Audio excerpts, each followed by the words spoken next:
भविष्य की कामना करती है।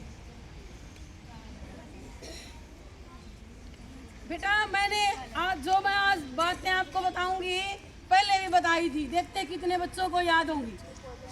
जिसने ध्यान से सुनी है उनको तो याद है, बाकी को याद नहीं है। बेटा इस दुनिया में 3 माँ बाप और गुरुजी, यही आपके सच्चे शुभ चिंतक हैं। बाकी दुनिया में कोई भी नहीं है। जब आप बड़े हो जाओगे तो आपके भाई बंधु, आपका परिवार भी आपसे ईर्ष्या करने लग जाता है। सिर्फ ये 3 ही हैं। कौन है? माता पिता और आचार्य गुरुजी। तो क्या था बेटा कि एक बारे ऊँटों का एक व्यापारी था। कौन था? उसके 3 बेटे थे। उसने अपनी वसीयत लिखवाई कि मेरी वसीयत का आधा भाग मेरे बड़े बेटे को मिले, संपत्ति का चौथा भाग दूसरे बेटे को मिले और संपत्ति का 5वां भाग तीसरे बेटे को मिले। और उसकी संपत्ति थी प्यारे विद्यार्थियों 19 ऊँट। क्या था उसके पास? 19 ऊँट। और संयोग से क्या होता है कि कुछ समय बाद उस व्यापारी की मृत्यु हो जाती है और संपत्ति का बंटवारा, संपत्ति 19 ऊँटों का बंटवारा जैसे उनके पिताजी ने कहा था वैसे ही होना था। गांव के सभी मौजूद व्यक्ति वहां पर इकट्ठे हो जाते हैं, पंच सरपंच सभी हैं, लेकिन संपत्ति का बंटवारा संभव नहीं हुआ। क्यों नहीं हुआ? 19 का था। बोलो शाबाश, सही बोला। कितना हो गया?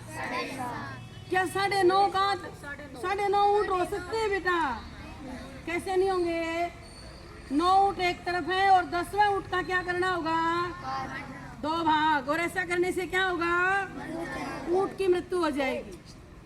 तो बंटवारा संभव नहीं था। तो सुबह से शाम होने वाली थी। उसके बच्चे उसी जिद पर अड़े हुए थे कि संपत्ति का बंटवारा वैसे ही हो जैसे पिताजी ने कहा है। तो शाम के समय क्या हुआ, उधर से कोई एक संत महात्मा उधर से जा रहे थे।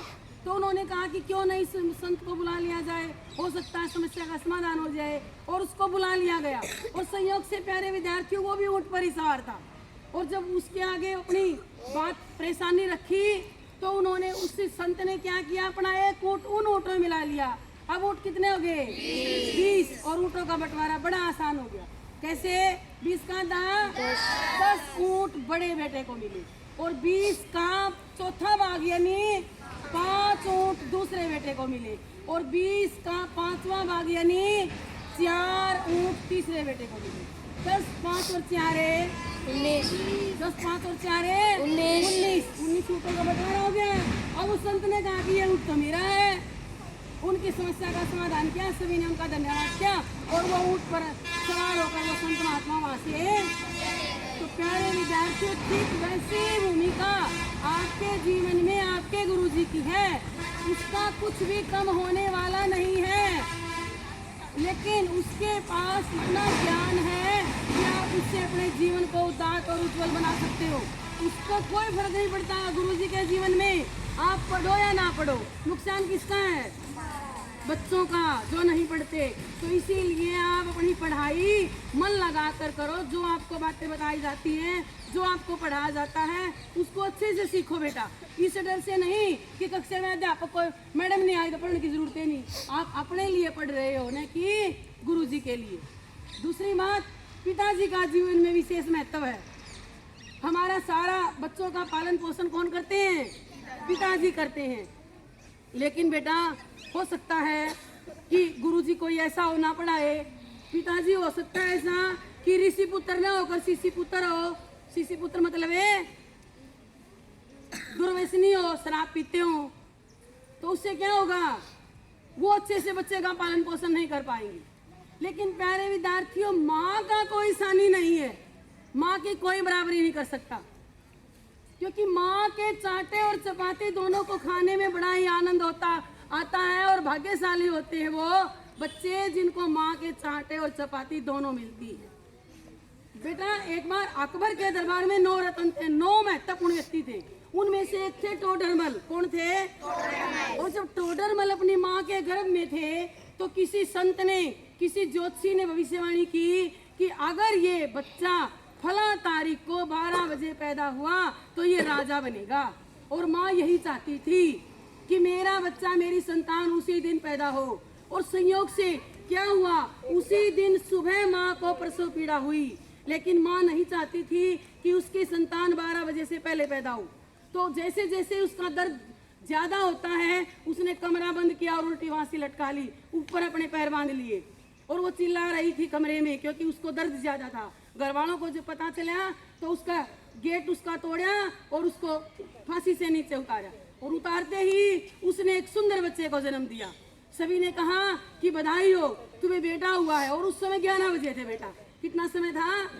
लेकिन माँ ने कहा कि तुमने मुझे नीचे क्यों उतारा, तुमने मेरे बेटे को राजा होने से बचा लिया, क्यों नहीं बनने दिया राजा। सभी ने कहा कि इससे तुम्हारी मृत्यु हो सकती थी। लेकिन उस माँ ने कहा कि मेरी मृत्यु हो जाती और मेरा बेटा राजा बन जाता, मेरे लिए घाटे का सौदा नहीं था। मुझे जीवन से प्रेम नहीं है, मेरा बेटा राजा बन जाता, इसलिए मुझे मरना भी स्वीकार था। तो प्यारे बच्चों, टोडरमल की ही माँ ऐसी नहीं थी, हम सबकी माँ ऐसी है। हर माँ यही चाहती है कि मेरा बेटा या बेटी दुनिया का सबसे सुंदर राजकुमार या राजकुमारी बने, अच्छा इंसान बने, सारी सुख सुविधाएं परमात्मा उसको दे। सबकी माँ ऐसी होती है बेटा। तो इसीलिए हमें अपनी माँ की बात को आंख मूंद कर मानना चाहिए बेटा। कभी भी बट किंतु परंतु ऐसी बातें नहीं बोलनी चाहिए, क्यों, क्या था, करूँ नहीं करूँ, माँ के आगे ऐसा नहीं बोलना चाहिए बेटा। आपने देखा है लोहे की दुकान पर क्या बनता है, लोहे के औजार, और सोने की दुकान पर सोने के आभूषण बनाए जाते हैं। लेकिन लोहे को भी पीटा जाता है और सोने को भी पीटा जाता है, तब वहाँ आभूषण बनते हैं और वहाँ लोहे का सामान बनता है। तो लेकिन लोहे की दुकान से जोर जोर से आवाज आती है और सुनार की दुकान से आवाज नहीं आती। तो क्या होता है कि एक मारे लोहे का कण सोने की दुकान में जा गिरा, और उस लोहे ने पूछा सोने ने पूछा लोहे से, क्या कि भाई तो इतना क्यों चिल्लाता है, क्योंकि चिल्लाता कौन है, लोहा, इतना क्यों चिल्लाता है, पिटाई तो मेरी भी होती है, मैं तो नहीं चिल्लाता। तब उसने कहा तेरी पिटाई और मेरी पिटाई में दिन रात का अंतर है। तुझे जिस हथौड़ी से पीटा जाता है वो सोने की नहीं है, लेकिन मुझे जिस हथौड़ी से पीटा जाता है वो लोहे की है। मैं भी लोहा और पिटता भी लोहे से हूँ, यानी मैं अपनों के द्वारा पीटा जाता हूँ और तुम बेगानों के द्वारा पीटे जाते हो। तो इसीलिए प्यारे विद्यार्थियों, अब दूसरों के दर्द को भुलाया जा सकता है, लेकिन अपने के दिए दर्द को भुलाया नहीं जा सकता। माँ दुनिया का हर दर्द सहन कर सकती है, लेकिन संतान द्वारा जो दुख माँ को दिया जाएगा, माँ वो दर्द सहन नहीं कर सकती। तो मैं अपने प्यारे विद्यार्थियों से यही गुजारिश करूंगी कि जिंदगी में कोई भी काम ऐसा मत करना बेटा कि जिसकी वजह से, तुम्हारी वजह से तुम्हारी माँ की आंखों में आंसू आए। और प्यारे विद्यार्थियों, अगर ऐसा होता है तो तुम्हारी जिंदगी में, हम सबकी जिंदगी में कोई भी ऐसा काम करेगा तो उसकी जिंदगी में प्रलय आ जाएगी और उसका विनाश संभव है। तो अब देखो, कल सबकी बच्चों की माँ क्या करेगी, हमारे उज्जवल भविष्य की कामना करेगी और वो व्रत करेगी। तो हमारा भी उनके प्रति कुछ फर्ज बनता है। क्या फर्ज बनता है, कुछ गिफ्ट देना चाहिए ना माँ को गिफ्ट। तो क्या गिफ्ट देना पसंद करोगे? माँ को कोई भौतिक वस्तु पसंद नहीं है। माँ यही चाहती है कि मेरा बेटा मेरी बेटी जिंदगी में कामयाब हो जाए और अच्छा इंसान बने। तो आप उनको ये गिफ्ट दो, जिंदगी में कामयाब हो, अच्छे बच्चे बनो, बहुत अच्छे बच्चे बनो, अच्छा इंसान बनो। माँ के लिए इससे बड़ा कोई गिफ्ट नहीं है। तो इसीलिए आज जाते ही अपनी माँ से प्रगाढ़ आलिंगन, जैसे माँ करती है ना, गले लगा लेती है, उसको ऐसे करके क्या बोलोगे, आई लव यू। क्या मतलब होता है इसका, बोलो हिंदी में क्या कहते हैं इसको, मैं आपसे प्यार करता हूँ या, हाँ। तो माँ तो हमें रोज गले लगाती है, आप भी कभी कभी रोज ऐसे किया करो बेटा। ये छोटी छोटी बातें होती हैं जो हम नहीं करते, देखो आपकी माँ को कितना अच्छा लगेगा। तो मैं वही अष्टमी के त्योहार की आप सभी बच्चों को बधाई देती हूँ और आपके भविष्य की उज्जवल कामना करती हूँ। धन्यवाद।